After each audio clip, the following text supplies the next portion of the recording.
So before a neuron will send a message, right, it works hard, pumping sodium to the outside, pumping potassium to the inside, unequally doing so, right? So it's contributing to not only concentration differences with more sodium outside and more potassium inside, but also an electrical gradient, because it kicks out 3 sodium ions that are positively charged for every 2 positively charged potassium ions that it brings in. So there's going to be there are going to be differences that are maintained, inside versus the out, and these differences are going to stay the same. They're going to rest, until we actually come to the environmental circumstances that will initiate what we call an action potential. So a resting potential is very active as a rest, right? There's a lot of this pumping, utilizing ATP, utilizing energy, pumping, ions across the membrane.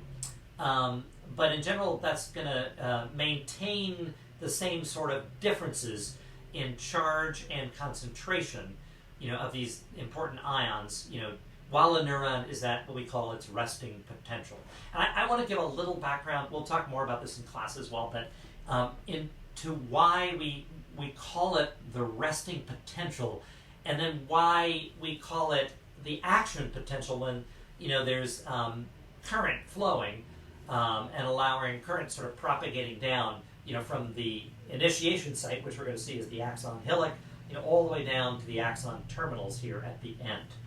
So this is partly a consequence of the experimental kind of protocol, that was sort of established when scientists were trying to figure out how neurons carry electrical messages. Back in the earlier part of the 20th century, they wanted to look at mammalian neurons like ours, right? But there was a problem. The equipment that they had to be able to, let's say, stick a wire on the inside, right, of the axon, let's say, and then one on the outside to sort of compare, let's say the charges inside versus the out. The equipment was crude, and our axons are really narrow. I mean, the diameter is extremely small. We fit a lot of wiring, basically into our nervous systems. But there are other organisms that were actually accessible. Invertebrate species like squid, that actually have much larger axonal wires, really large axonal wires. In fact, the diameter is so great, you can see the squid of what we call the axon, of what we call the giant squid, with the naked eye, without having a microscope. So these giant squid, these very large squid, right, were available off the coast of Massachusetts. So there's a very famous, biological research station, that was established back in the early, 20th century, and is still, a very active site of biological research, known as Woods Hole, because it was at Woods Hole, Massachusetts, and also in South America. Off the coast of Chile, there's the Humboldt squid, which was available actually all year round. So on the coast of Chile, near a city known as Valpo or Valparaiso, was a very active, and still is a very active, neuroscience research, group.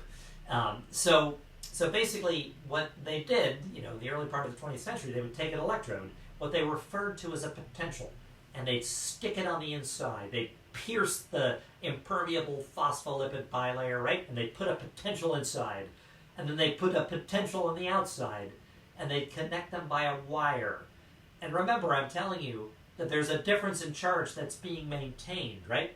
It's being maintained across that membrane at great expense, right? There's ATP, being utilized, chemical energy that's being converted to kinetic energy to force, the sodium out and bring the potassium in, but do so unequally. So there's a difference in charge that is maintained across that phospholipid bilayer. And so they found a difference. They found a potential difference, a difference between the potentials, between the one that was stuck inside and the one that was stuck outside. And what was interesting is that the inside was more negative relative to the outside. So that was a difference, potential difference. And that difference, that more negative inside versus the out, if a neuron wasn't actually sending an active message, that difference rested. So they call this the resting potential difference. It was a difference in charge, more negative inside versus the outside, and it stayed the same. It rested, right? In a neuron that was not actively firing some kind of electrical message. When it did, respond to some kind of a stimulus and start sending an electrical message, they saw action between the potentials. They saw changes in the charge relationship, inside versus the out. And we're going to see that those changes were driven by the actual physical movement of charges that were driven by those forces that we mentioned, right? Like the electrical force and the concentration gradient force, right? So we're going to see that, there's going to be a lot of action between the potentials when a neuron is actually responding to an excitatory message, and propagating a signal, electricity from one end, to the other. Now, if we look at a neuron's membrane, right? A neuron at rest, we have, of course, the phospholipid bilayer. That's the main constituent of the membrane itself. It surrounds all the different, elaborate dendrites, the soma, the axon hillock, the axon, the axon terminals. All these, components of a neuron are bound by a membrane, and that membrane is largely composed of these chemicals that are called phospholipids. They have a phosphate head, which is charged, and they have a lipid, non-charged, kind of fatty tail. And, this is another important, aspect of, our natural world. Like, if you take oil and water, right, something not charged and something charged, and you put it in a glass, right, it separates because, fat doesn't like charged stuff, right? And charged stuff doesn't like non-charged stuff. So they separate. So the phospholipids, which have a charged, end and a fatty nonpolar end, they sort of spontaneously will form these bilayers where they isolate the fatty tails in the middle, right? And they orient the phosphate heads to the extracellular side of the membrane and the intracellular side of the membrane, right? And these phospholipid bilayers are really good at, keeping the inside of a cell different than the outside of the cell because they're impermeable. They don't let charged things like ions, like sodium and potassium, go through. So the way you get the ions to move through, right, are through proteins. These are proteins that are coded for by genes. And we have, for example, the sodium-potassium pump, right? And that's illustrated in the figure, on our online site. But basically, other types of proteins that are embedded in the membrane are a whole class that are known as channel proteins, right? And channels literally have a hole or a channel or a pore, that goes from the intracellular side to the extracellular side, and vice versa, and allows for, very selectively, certain ions to pass through, driven by the forces that we described, like the concentration gradient force. Ions will move from areas of high concentration to areas where they're in low concentration, right? The electrical force, a positively charged sodium ion, for example, would move from the outside of the membrane, where it's positively charged, right, into the, more negatively charged interior in a neuron at rest, right? So we do have, in a neuron at rest, a number of these non-gated, sodium channels. These are channels or holes, that these are proteins that span the membrane, right? That have a hole that lets sodium go through. And it's not gated. It's always open under all circumstances. We're going to see there's another whole class of channel that's going to be very important for the action potential that's going to suddenly ungate and open under some certain circumstances and close under other circumstances. But in a neuron at rest, right, at the resting potential, where it's more negative inside versus the outside, and that difference in charge is being maintained, well, there's only a few of these open, non-gated sodium channels. There are a few more of these open, sort of non-gated potassium channels.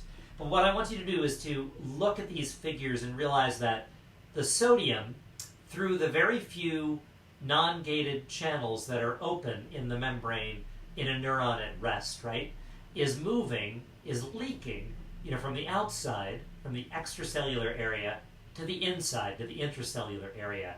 And I want you to think about why it would move in that direction. It's moving that way, I'll tell you, right, because of the electrical force. The inside in a neuron at rest is being maintained, as more negative relative to the outside. And opposite charges attract. So sodium, which is positively charged, is going to move inside. Sodium, right, is also in high concentration on the extracellular side, and that's due to the impermeability of the membrane, for one thing, right, because sodium can't get through that phospholipid bilayer.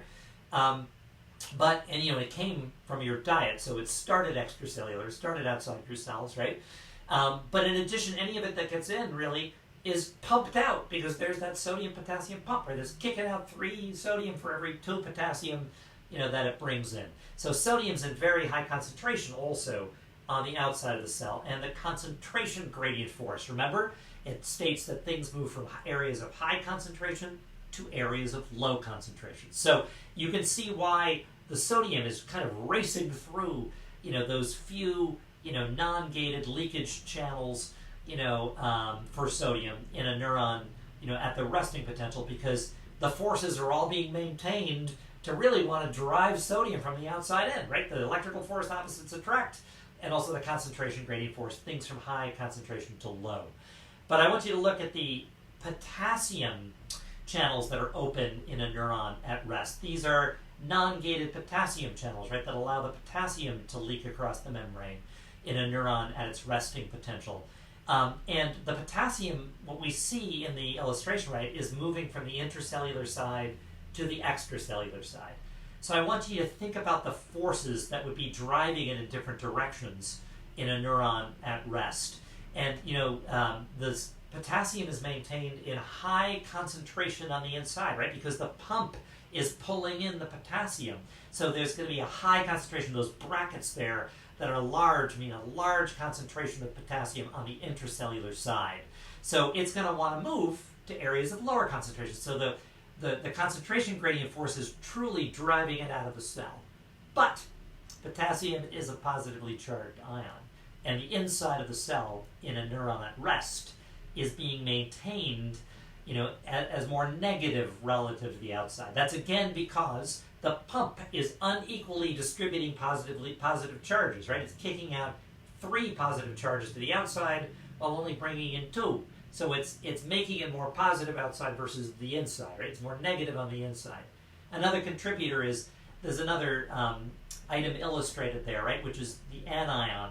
That means a negatively charged thing. And proteins, are considered anions because they're made up of smaller pieces called amino acids.